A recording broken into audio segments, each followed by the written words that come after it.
અમદાવાદ મહાનગરપાલિકાનું વર્ષ 2025-26નું draft budget રજૂ કરાયું. કુલ 3200 કરોડના સુધારા વધારા સાથે આ ડ્રાફ્ટ બજેટ રજૂ કરાયું છે અને આ ડ્રાફ્ટ બજેટમાં મુખ્ય જોગવાઈમાં સામેલ છે શહેરના 51 રોડ 227 કરોડના ખર્ચે વ્હાઇટ ટોપિંગ બનાવાશે, 108 રોડ ડસ્ટ ફ્રી રોડ બનાવાશે, 100 નવા ટ્રાફિક જંકશન બનાવાશે. આ સાથે સીજી રોડ મ્યુનિસિપલ માર્કેટનું રીડેવલપમેન્ટ કરાશે, 22 નવા બગીચા બનાવાશે, 3 નવા ફાયર સ્ટેશન, 5 નવા આરોગ્ય કેન્દ્ર, કાંકરિયા પરિસરમાં 2 નવી ટોય ટ્રેન ખરીદાશે, 4 નવા રેલવે બ્રિજ બનાવવાનું પણ આયોજન છે.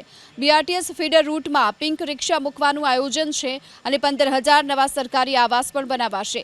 એએમટીએસની 120 નવી બસો દોડાવવામાં આવશે અને 470 કરોડના ખર્ચે સિંધુ ભવન ખાતે સિટી સ્ક્વેર ટાવર ઊભું કરવામાં આવશે. એમાં એક તો અડાપ્ટિવ ટ્રાફિક સિસ્ટમ કંટ્રોલ સિસ્ટમ અમલ કરવા માટેની જોઈએ છીએ, જેથી ઓટોમેટિકલી સેન્સ કરીને જે એક સિગ્નલ ખોલતા રહેશે એ રીતની સિસ્ટમ આવશે, જેથી એ ફિક્સ્ડ ટાઈમિંગ ના હોય. સેકન્ડ એસ્પેક્ટ છે જે બ્રિજમાં તો 5 નવા બ્રિજ, બીજા અંડરબ્રિજ અને ફ્લાયઓવર બ્રિજ બધા ભેગા કરીને 10-15 કરતાં વધારે રાખેલા છે. આની સાથે બીજું અમે એલઆરટીને પણ